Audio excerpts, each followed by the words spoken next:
코로나 이후 남의 반도체를 대신 만들어주는 파운드리란 용어가 대중화되기 시작했죠. 그러면서 세계 1위 파운드리 TSMC와 2위 삼성전자에 대한 관심도 높아지고 있어요. 특히 삼성과 TSMC 중 파운드리 패권을 어느 쪽이 잡을지 궁금해하시는 분들이 많아지는 것 같아요. TSMC는 오늘날 반도체 위탁 생산이라는 개념을 잡은 기업이고요. 또 빅데이터와 정보통신 기술 성장과 맞물려 커가고 있는 반도체 시장을 주도하고 있는 기업 중에 하나이기도 하죠. 그래서 미래 파운드리 산업의 주도권을 어느 쪽이 잡을지 궁금하다면 TSMC가 어떤 회사이고 이 회사가 어떤 경쟁력을 가졌는지를 이해해야 돼요. 저희 넘버스에서 TSMC의 성공 서사 그리고 최근 삼성전자와의 기술 경쟁에 대해 이야기합니다. TSMC는 1987년 텍사스 인스트루먼트에서 사장을 맡았던 모리스 창이 창업했어요. 그는 1985년부터 대만 공업연구원장을 맡았는데 당시 개념도 생소했던 파운드리의 가능성을 보고 창업에 나선 인물로 유명하죠. 당시 대만은 세계적으로 반도체 약소국이었어요. 반도체 산업은 대규모 투자가 필요한 만큼 통상 대기업들이 하는 게 보통이거든요.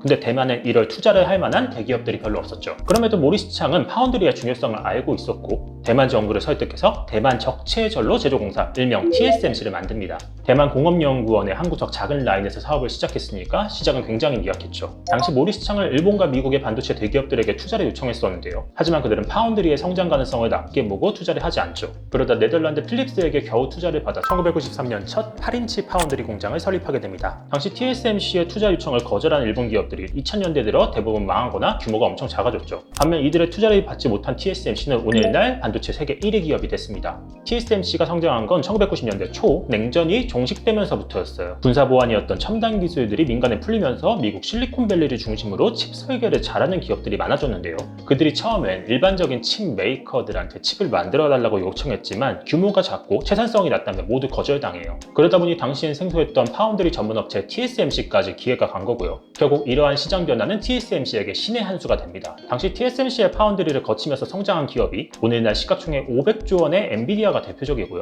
또 미국의 퀄컴과 싱가포르의 브로드컴, AMD와 자일링스 그리고 미디어텍 등이 있어요. 실제로 엔비디아의 젠슨 황 CEO는 회사가 TSMC 덕분에 컸다고 말하기도 했고요. 또 중국이 대만을 군사적으로 위협할 때도 모든 건 TSMC의 어깨 위에 있다며 TSMC에 대한 무한한 신뢰를 보내기도 합니다. TSMC의 본원적 경쟁력, 바로 고객과 맞서지 않는다는 거죠. 그래서 TSMC는 다른 반도체 사업에 뛰어들지 않고 오로지 파운드리만 전문으로 하고 있어요.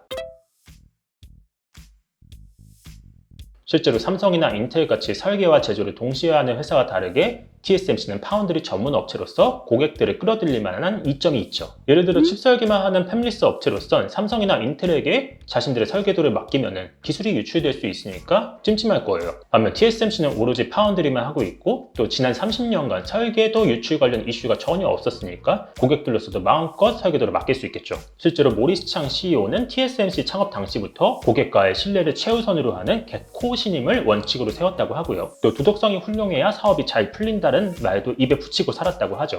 이런 경영 철학이 빛을 발한 대목이 있죠. 2014년 애플의 아이폰 칩을 단독으로 수주했을 때예요. 당시 애플은 탈삼성을 외치면서도 자사의 지적재산권 대부분을 삼성 파운드리에 의존하고 있었고요. 삼성의 스마트폰과 오랫동안 경쟁하고 있었음에도 애플은 어쩔 수 없이 삼성 파운드리의 문을 노크할 수밖에 없었죠. 이때 애플의 칩을 수주해야 되겠다고 느낀 모리스 창은요, TSMC 연구개발팀 직원 100여 명을 애플 본사로 보내 설계에서의 특허 문제를 함께 검증했다고 하고요. 여기에 2012년엔 대만 중부과학단지에 초고속으로 생산 공장을 지음으로써 애플의 신뢰를 얻는 데 성공합니다. 결국 2014년 애플의 아이폰 6에 탑재되는 20나노 A8 프로세서를 TSMC가 수주했고요. 이후 세계 최대 스마트 기기 회사가 된 애플의 칩을 지금껏 단독으로 수주하고 있죠. 이처럼 파운드리에서 TSMC가 선두주자로 앞선 가운데 삼성전자는 후발주자로서 추격하고 있죠. 삼성은 2005년 파운드리 사업에 처음 진출하고요. 또 2017년엔 별도 사업부로 승격하면서 힘을 주고 있어요. 이재용 회장은 2030년까지 삼성의 시스템 반도체 세계 1위 탈환을 선언했는데 이걸 실현해줄 사업이 바로 파운드리가 될 것으로 보이죠. 다만 삼성과 TSMC의 격차는 아직까지 꽤 벌어져 있는 게 사실입니다. 세계 파운드리 시장 점유율에서 TSMC가 53.4%, 삼성전자가 16.5%로 아직 격차가 크고요. 더구나 삼성전자의 점유율에는 자체 설계 실적까지 포함됐으니까 이를 제외한 순수 파운드리 실적은 더 낮을 거예요. 영업이익률로 보면 격차는 더 커 보이는데요. TSMC는 올해 3분기 영업이익률이 50.6%였고요. 삼성전자는 시스템 LSI 영업이익률을 따로 공개하진 않지만 증권가에선 이 비율을 대략 10% 정도로 보고 있어요. 다시 말해 시장 점유율로도 이익률로도 모두 삼성이 TSMC에 밀리는 상황. 다만 삼성으로서도 승산이 아예 없는 건 아니에요. 파운드리의 핵심이 되는 미세공정 기술 인력에서 두 회사가 지금 동일선상에 있다고 여겨지거든요. 여기서 주목할 건 두 회사가 최근 3나노에 뛰어들면서 기술 전략에서 차이를 보이기 시작했다는 겁니다. 반도체의 성능을 좌우하는 트랜지스터는 선폭뿐만이 아니라 그 형태에 따라서도 성능이 갈리는데요. 지금까지는 두 회사가 트랜지스터의 3면에서 전류가 흐르는 핀팩 구조를 써왔어요. TSMC는 이 핀팩 기술을 3나노까지 쓰기로 했는데 삼성전자는 4면이 닿는 게이트 올 어라운드를 3나노에서 쓰기로 한 거죠. 사실 GAA는 반도체 제조에서 굉장히 새로운 방식이고요. 더구나 3나노도 기술적 난제가 높다고 여겨지는 만큼 삼성으로선 3나노에 GAA까지 한 번에 하는 거니까 기술적으로 분명히 쉽지 않을 걸로 여겨지고 있어요. 더군다나 삼성은 지난해 갤럭시 S22 스마트폰 시리즈의 GOS 사태와 함께 자체 파운드리의 수율이 낮은 게 아니냐는 지적을 받아왔는데요. 그럼에도 난이도가 훨씬 높은 3나노와 GAA를 한꺼번에 하고 있는 거죠. 그런 면에서 삼성전자의 최근 전략은 당장의 수율보다는 기술 진보 쪽에 무게를 둔 게 아닌가 하는 생각이 듭니다. 반면 3나노 핀펫으로 가는 TSMC는 심지어 양산 시점조차 조금씩 늦추고 있다는 소식이 들리고 있어요. 또 3나노 양산에 본격적으로 나설 경우 이를 4가지로 나눠서 2년에 걸쳐 서비스하는 핀플렉스라는 걸 공개하기도 했는데요. 이는 다시 말해 3나노에서 기술적으로 앞서기보단 수율 중심으로 잡아나가면서 고객들한테 훨씬 더 서비스를 많이 해주겠다는 뜻으로 해석이 되죠. 다시 말해 삼성으로선 4나노가 실패한 상황에서 TSMC와의 격차가 벌어지지 않기 위해서 무리하더라도 도전에 나선 걸로 보이고요.